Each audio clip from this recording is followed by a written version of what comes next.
अस्सलाम वालेकुम sweet girls, कैसी हैं आप सब। सो गाइज, आज मैं आपके साथ wedding night tips and advices share करने वाली हूँ जो कि आपको पता होना बहुत ज़रूरी है। स्पेशली हम बात कर लेते हैं अपनी वेडिंग की।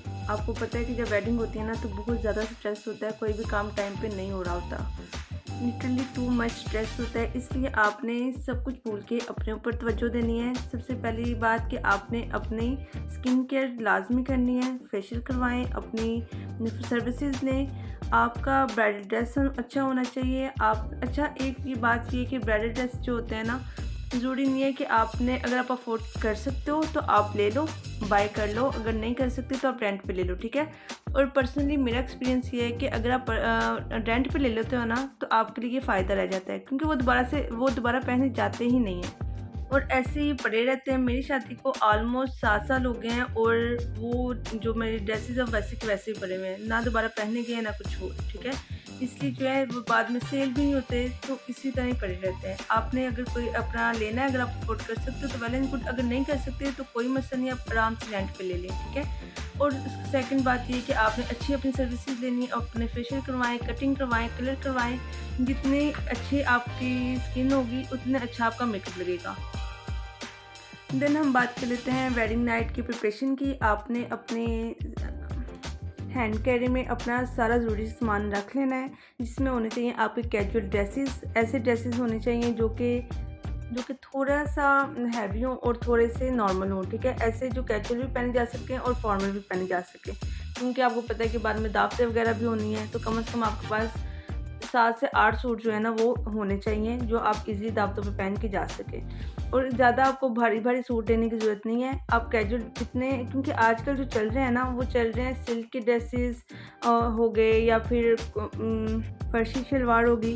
तो इसी तरह से आपने लाइट लाइट से ड्रेसेस बनाने हैं जो कि बाद में भी पहने जा सके, पड़े ना रहे, ठीक है। कुछ अब मैंने क्या किया था, मैंने ये गलती की थी कि मैंने हैवी ड्रेसेस बनवा लिए थे और वो मैंने एक दफ़ा दावत पे पहने, उसके बाद वो पहने ही नहीं गए, ठीक है। तो इसलिए आपने ऐसे ड्रेसेस बनवाने हैं जो आप दावत पे भी पहन सको और बाद में आप घर में भी इसको यूज़ कर सको, ठीक है।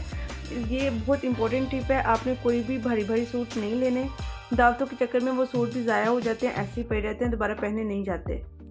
इसके बाद आप अच्छे से क्लचेस ले लो और ड्रेसेस के कलर आपने वो लेने जो आपको सूट करते हो। अगर आपको लाइट ड्रेसेस के कलर अच्छे लगते हैं तो आप लाइट ले लें, अगर आपको डार्क अच्छे लगते हैं तो डार्क ले लें, ठीक है। वो चीज़ आपने लेनी है जो आपको सूट करती हो, जो आपकी पर्सनैलिटी को इन्हेंस करे।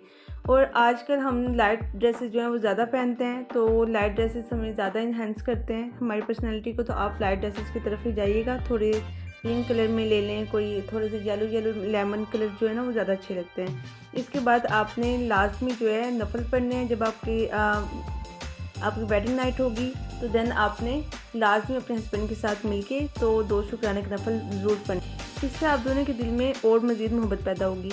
इसके बाद कर लेते हैं हम बात नाइटीज़ की। नाइटी आपने लाजमी लेनी है, कोई भी ले लें, क्योंकि वेडिंग नाइट में आपने ऑब्वियसली वो ड्रेसेस, इतने भारी ड्रेसेस तो नहीं पहनने होते, तो आपके पास एक प्यारी सी नाइटी होनी चाहिए, स्पेशली सिल्क की होनी चाहिए, जो आपकी पर्सनैलिटी को इन्हेंस कर देगी और आपके हस्बैंड जो है आपकी तरफ ज़्यादा अट्रैक्टिव होंगे, ठीक है। कोई भी आप पजामा में सिल्क में ले सकते हैं या नाइटी ले लें सिल्क की, जो आपके लिए कंफर्टेबल भी हो और अट्रैक्ट भी करे।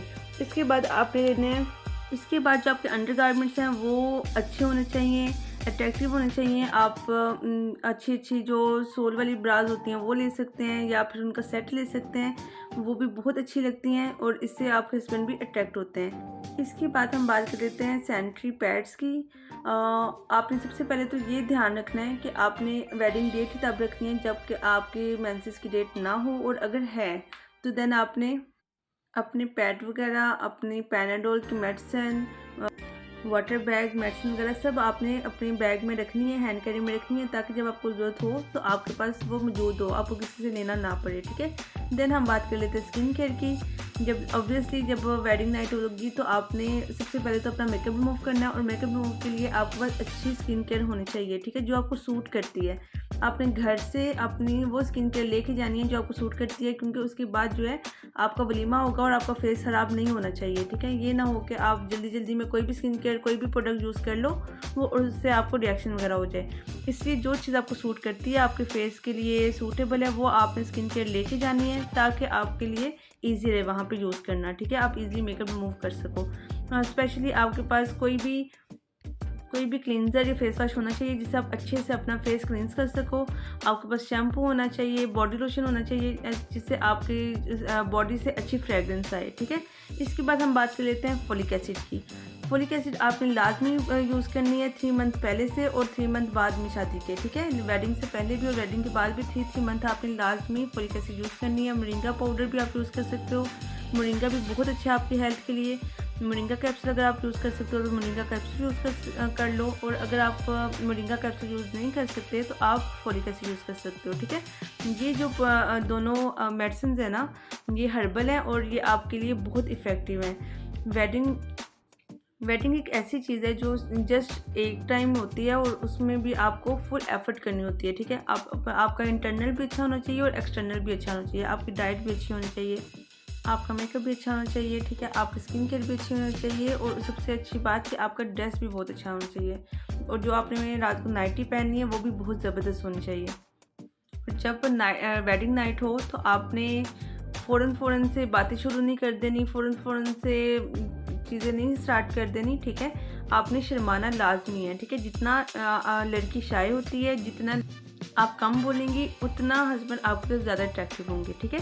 आपने ये छोटी छोटी सी बातों का ध्यान रखना है, इससे आपकी लाइफ बहुत आसान हो जाएगी, क्योंकि आपको पता है कि first impression is the last impression.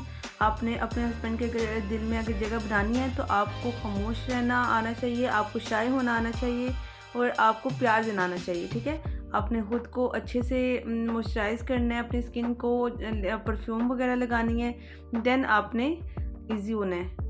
ये नहीं कि फ़ौरन से आपने मेकअप रिमूव किया और ठीक है जी आप रफ से होलिये में आप बैठे हुए हैं, नहीं, ठीक है। और उसके बाद आपके पास मेकअप अच्छा होना चाहिए जो आपने नेक्स्ट डे या फिर दावतों पे करना है। और मेकअप भी आपने वो यूज़ करना है जो आपको सूट करता है, जो आपके लिए अफोर्डेबल भी हो और अच्छा भी हो। सो गाइस, होप सो कि आपको आज की वीडियो अच्छी लगी होगी, इन्फॉर्मेटिव लगी होगी। इंशाल्लाह मैं नेक्स्ट वीडियो में लाइक शेयर कमेंट करना ना भूलिएगा, सब्सक्राइब करना ना भूलिएगा। ओके, अल्लाह हाफिज़, टेक केयर, बाय बाय।